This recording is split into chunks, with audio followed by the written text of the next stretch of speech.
বসে না, এখানে একজন লোক বসছে। হ্যাঁ, কিছু কইলেন? বললাম এইখানে একজন লোক বসছে, চা খাইতে গেছে। অসুবিধা হবে না ছোট বোন, সিটের মালিক গায়ে পড়লে আমি উঠে মনে। তা তোমার নাম কি? লতা। পর্দাটা লাগা। কি কইলাম? পর্দাটা লাগায় বয়। আহা মুরব্বী, থাক না, মনটা নষ্ট করে দেন না। ঠাইকে রাখলে লতায় ফুল ফুটবো কেমনে? আরে দেখ,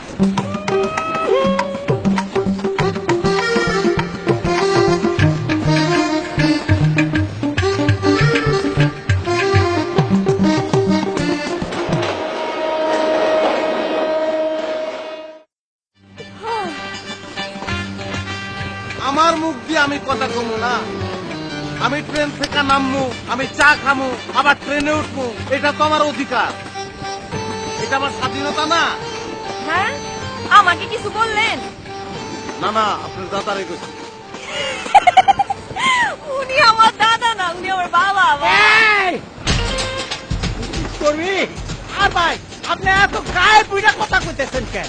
ট্রেনে উঠার পর থেকে শুরু করছেন চা চা চা চা চা। হ্যাঁ? আরে চায়ের প্রতি তো অরুচি ধরে গেল। যা আছে, যা আছে। না নাই। ওই না, নাই গেলে ছিলেন কি?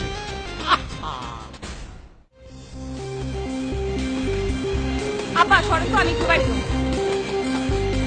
ওই যাবি। সংখ্যা থেকে আপনার কইতে বলেন, সরেন তো। ওই ওইদিকে কই যা।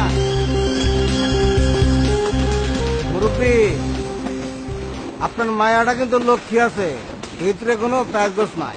লক্ষ্মী লক্ষ্মী যখন কামড় দেওয়া শৈলের মাংসটা তুলে নিব তখন বুঝবেন কেমন লক্ষ্মী। এটা কি বলেন? কামড় দেবো কেন?